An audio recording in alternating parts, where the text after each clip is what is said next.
अगर आप फैसल हिल्स में घर बनाने के लिए प्लॉट लेना चाह रहे हैं या आपके पास ऑलरेडी प्लॉट मौजूद है और आप उस पर घर बनाने जा रहे हैं, तो आज की ये वीडियो आपके लिए बहुत ज़्यादा इंपॉर्टेंट है। कुछ बहुत बड़ी तब्दीलियां हैं जो हो चुकी हैं, जिसकी वजह से बहुत सारे नक्शे पास ही नहीं हो रहे, नक्शे दरमियान में फंसे हुए हैं।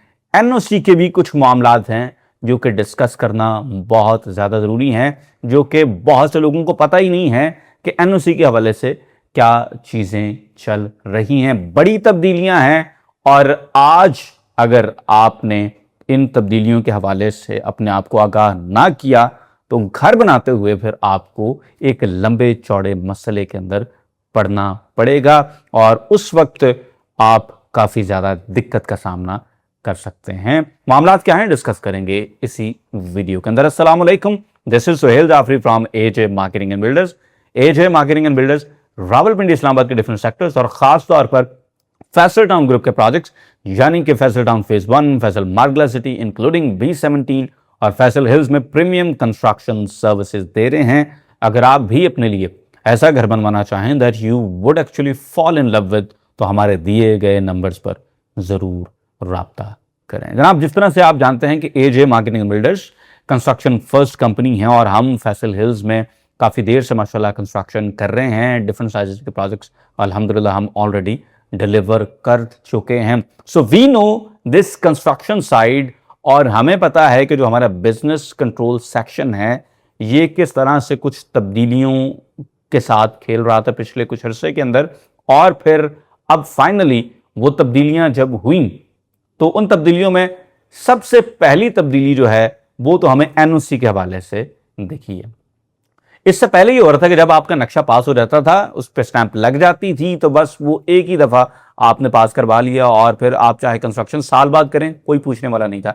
लेकिन अब जनाब एनओसी के ऊपर बड़ी सख्ती हो चुकी है जब से वकास साहब आए हैं और उन्होंने कमांड दी है बीसीएस की, तो उन्होंने एनओसी के हवाले से एक स्ट्रिक्ट रूल अपनाया है कि आप अपना नक्शा जब अप्रूव करवाएंगे, जब आपको अप्रूवल मिलेगा, वेटिंग के बाद आपने 30 डेज के अंदर अंदर अपनी उस कंस्ट्रक्शन को स्टार्ट करना है। उसके लिए आपने एक एनओसी वहीं से बीसीएस से ले लेनी है। अगर आपने 30 दिन के अंदर अंदर कंस्ट्रक्शन स्टार्ट ना की तो वो जो एनओसी का आपका पेपर है वो फिर नल एंड वॉइड हो जाएगा, उसकी कोई हैसियत नहीं रहेगी और आपने दोबारा से बीसीएस जाना है और वहां से आपने दोबारा से एनओसी लेना है ताकि फिर आप कंस्ट्रक्शन को स्टार्ट कर सकें। इसके पीछे मंतक है। देखने में ये ऐसे लग सकता है कि यार बस एक्सरसाइज है, लेकिन इसके पीछे मंतक ये है कि कंस्ट्रक्शन के हवाले से कुछ पॉलिसीज जो हैं उनको रैपिडली ज़रा रिन्यू किया जा रहा है, चीज़ों को नए विजन के साथ अलाइन किया जा रहा है। तो पुराना नक्शा और नया नक्शा, पुरानी चीज़ें नई चीज़ें, उनके दरमियान में एक कोऑर्डिनेशन पैदा करने के लिए ब्रिज के तौर पर ये एनओसी का एक पेपर जो है ये अब लाजमी करार दिया जा चुका है। तो ये तो पहली चीज़ थी जो आपको समझनी चाहिए थी। अब जनाब वाकई में लोगों के नक्शे रिजेक्ट हो रहे हैं, नक्शे पास नहीं हो रहे और लोग दिन रात काम करके अपने आर्किटेक्ट के साथ बैठ के नक्शा बनवाते हैं और जाते हैं बीसीएस में तो नक्शा उनका पास नहीं होता और उसके पीछे कुछ वजूहात हैं। उन वजूहात को आज जरा डिटेल के अंदर डिस्कस करेंगे ताकि आपको ये दिक्कत जो है वो हरगिज ना हो।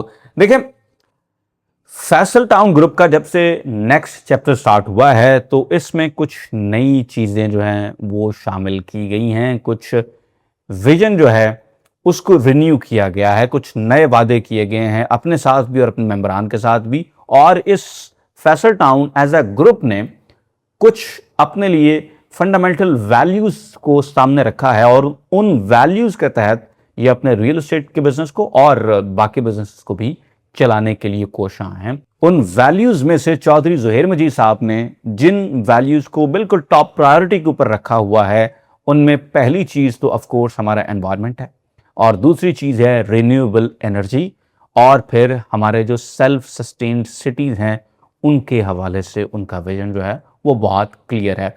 और हमारे बीसीएस डिपार्टमेंट ने उन्हीं लाइंस के अकॉर्डिंगली जाकर हमारी कंस्ट्रक्शन की पॉलिसीज़ के अंदर और मैथ्स की पॉलिसीज़ के अंदर कुछ बड़े की चेंजेस किए हैं जो कि देखना बहुत ज़्यादा ज़रूरी है। सबसे पहली चीज़ जनाब जो नक्शों के हवाले से की गई है कि वाटर टैंक आप अब बैक साइड पे नहीं बना सकते। आपको पता है कि हमने 5 फुट फ्रंट और 5 फुट बैक पे जो गली छोड़नी होती है, कुछ लोग ये करते हैं कि वो बैक साइड के ऊपर अपना वाटर टैंक बनाते हैं। बैक साइड पर वाटर टैंक बनाने को मना करने के पीछे एक बड़ी मंतक है। आपको पता है जी कि पाकिस्तान के अंदर पानी का एक बड़ा सीरियस क्राइसिस लूम कर रहा है और अभी तक जिस स्केल के ऊपर हमें अवेयरनेस होनी चाहिए थी वो बिल्कुल मौजूद नहीं है और हुकूमती लेवल पर भी इस पर कोई कैंपेन कोई नहीं की जा रही, कोई इस मामले को सीरियसली टेकअप नहीं किया जा रहा जिस स्केल के ऊपर इसको होना चाहिए। बिकॉज जितना बड़ा ये इशू है, पानी जिंदगी है, जहां पानी नहीं वहां जिंदगी नहीं रह सकती। तो इस इशू को टैकल करने के लिए फैसल टाउन ग्रुप ने अपने एसओपीज के अंदर तब्दीली ये की है कि आप बैक साइड पे टैंक नहीं बनाएंगे। अगरचे कि फैसल हिल्स में अल्हम्दुलिल्लाह पानी वफर है, ये पानी के ऊपर तैरता हुआ प्रोजेक्ट है। और जब हम भी कंस्ट्रक्शन में नहीं आए थे और चर साहब से बार बार ये लफ्ज़ सुनते थे तो हम कहते थे यार क्या इसका क्या मतलब हो सकता है। लेकिन जब हमने माशाल्लाह लोगों के लिए यहाँ पर कंस्ट्रक्शन कैरी आउट की और हमें पता चला कि यार 60-60 फुट 65-65 फुट तक पानी आ जाता है, तो फिर हमें समझ आई कि अच्छा यार ये तो पानी बहुत ज़रूरी है। क्योंकि इससे पहले हम आते थे, सोसाइटी विजिट करते थे, प्लॉट विजिट करते चले जाते थे, लेकिन जब जिंदगी शुरू हुई तो फिर समझ आई कि यार पानी बहुत ज़्यादा ज़रूरी है। सर अगर आपको ज़मीन से पानी ना मिले, टैंकर मंगवा कर अगर आप कंस्ट्रक्शन करें ना, तो पहले लिंटर तक बहुत सारे लोगों की बेचारों की वैसे बस हो जाए, पानी जितना महंगा है। अब हमारे फैसल मागला सिटी में और फैसल टाउन की भी कुछ पॉकेट्स के अंदर कुछ घर ऐसे हैं जहां पर आपको टैंकर मंगवाने पड़ते हैं। अब जब टैंकर आता है और आपका वाटर टैंक बैक साइड के ऊपर है, तो फिर वो जो पाइप है वो आपके पूरे घर से गुजर के पीछे टैंक तक जाता है और फिर बड़ी दिक्कत होती है। लोगों के पूरे घर की सफाई और माहौल जो है ना वो खराब हो जाते हैं। तो इसलिए ये तय किया गया है कि वाटर टैंक जो है वो फ्रंट पर बनेगा। दूसरी बहुत बड़ी तब्दीली फैसल टाउन ग्रुप ने अपने बिल्डिंग कंस्ट्रक्शन कोड के अंदर ये की है कि अब आप रेन वाटर हार्वेस्टिंग के बगैर अपने घर का नक्शा अप्रूव ही नहीं करवा सकते, अपना घर बना ही नहीं सकते।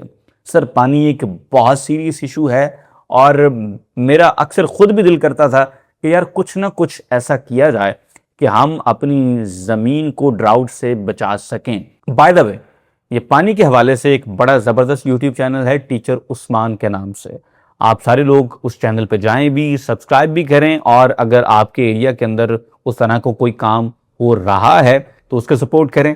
और अगर आपके एरिया को उस तरह के कोई काम चाहिए, फॉर एग्जांपल वो छोटे छोटे डैम्स वगैरह बनाना और ये इसी तरह से वाटर बोर्ड्स को रिचार्ज करना और रेन वाटर हार्वेस्टिंग के हवाले से बड़ा ज़बरदस्त वो बंदा काम कर रहा है, इंडिविजुअल लेवल के ऊपर काम कर रहा है और उसने अपने साथ कुछ और इंडिविजुअल्स को जोड़ा हुआ है। और इस तरह के लोग असल में इस कौम के हीरो हैं। ये लोग कौमी असासा हैं, बगैर किसी लेवल के ऊपर सरकार की सपोर्ट के, मतलब उसे यूनियन काउंसिल के लेवल के ऊपर भी शायद कोई सपोर्ट हासिल नहीं होगी, लेकिन वो बंदा इस मुल्क के लिए, इस मुल्क के बच्चों के फ्यूचर के लिए लगा हुआ है। तो hats off to you teacher Usman साहब। और आप लोग भी जाएं, सब्सक्राइब भी करें और प्लीज़ उसके इस कार्य खैर के अंदर जिस हद तक हिस्सा आप डाल सकते हो किसी भी लेवल के ऊपर, फाइनेंशियली हो या किसी और भी तरह से, वो आप काइंडली ज़रूर करें। तो रेन वाटर हार्वेस्टिंग करना बहुत ज़रूरी बन गया है जनाब। बारिश का जो पानी है ये इसी तरह से इसको हम सीवरेज में डालना। फिर जो तीसरा चेंज किया गया है ये भी फ्यूचर को मद्देनजर रखते हुए किया गया है। आपको पता है कि पाकिस्तान पिछली कई दहाइयों से एनर्जी क्राइसिस के साथ मुठभेड़ के अंदर है। आपके सामने थोड़ा सा दुनिया में पेट्रोल ऊपर नीचे होता है तो हम सारे हिल जाते हैं, गैस थोड़ा बहुत ऊपर नीचे होती है तो हम सारे हिल जाते हैं। और अब तो ऑलरेडी जिस तरह से कतर के एलएनजी प्लांट के ऊपर मामला हो चुके हैं तो गैस ज़्यादा एक्सपेंसिव होने जा रही है। एक बड़ी एक्सटेंसिव स्टडी के बाद ये चीज़ सामने आई है कि जब सरकार से आप जो गैस ले रहे हैं उसको अगर आप इस्तेमाल कर रहे हैं तो फर्ज करें आपका गैस का बिल आ रहा है 6,000 रुपये। अगर आप वही सारे काम सिर्फ सिलेंडर पे करेंगे तो वो तकरीबन 2500 से मैक्सिमम 3,000 में चले जाएंगे, यानी कि 45% से 50% आपके बिल के अंदर रिडक्शन हो जाती है।